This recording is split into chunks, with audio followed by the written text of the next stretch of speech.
Hello, I am from George Memorial Library, and today I'm going to show you how to make a proper cup of tea. Over the years, I've seen a lot of people use a microwave to make a cup of tea, and this can be okay if you're in a hurry or you don't have the proper equipment. But the problem with using a microwave is that the outside of the cup heats up a lot faster than the inside because microwaves don't heat things evenly. So you end up with a very hot cup, lukewarm water, and the water honestly doesn't stay hot as long, so your tea doesn't steep for as long as you need it to. So when you're making a proper cup of tea, what you want is either a stovetop kettle, one of these to boil your water, or, like what I'm going to do today, one of these.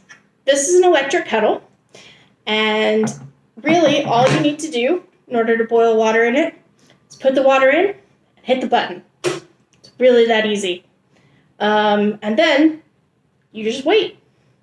So that's what we're going to do. We're just going to wait for the water to heat up.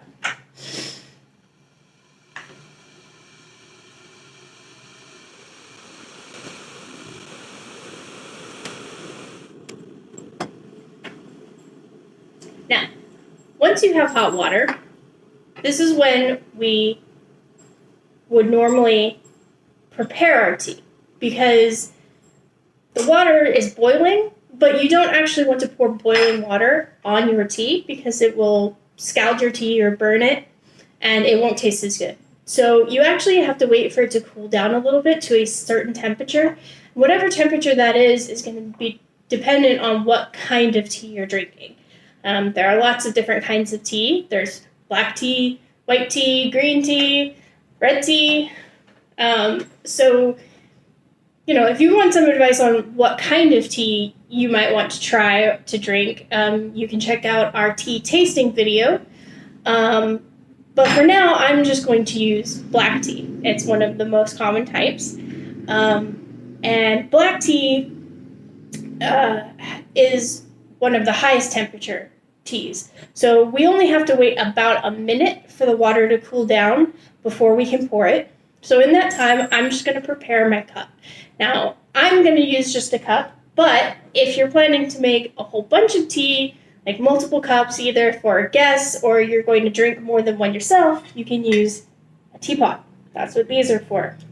I, however, am going to use my teacup. Now, at this point, you can either use loose leaf tea, which I have here, right there, that's the loose leaf tea, or you can use a tea bag. Tea bags are easier, you just drop them right in, but if you're planning to use loose leaf, then you're going to need a strainer. Now my cup conveniently comes with one, but you can buy these separate, and they come as balls, or they have novelty ones. I have one that looks like a TARDIS. So you just take your strainer, you put about a teaspoon into it, just like so, and then you're just going to pop it right in there. Now some people put their milk in at this point. We're not going to do that. We're just going to wait for a minute. Let me check here.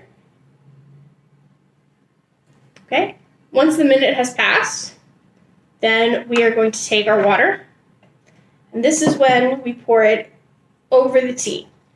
Now with a tea bag, it can just sit in there as long as you need it to.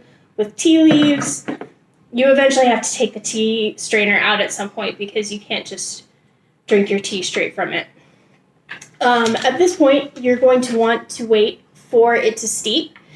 For black tea, you want to wait about 5 to 7 minutes, and then you'll have your tea as the strength that you would like it to be at. You can adjust the time for steeping, depending on whether you like your tea stronger or weaker.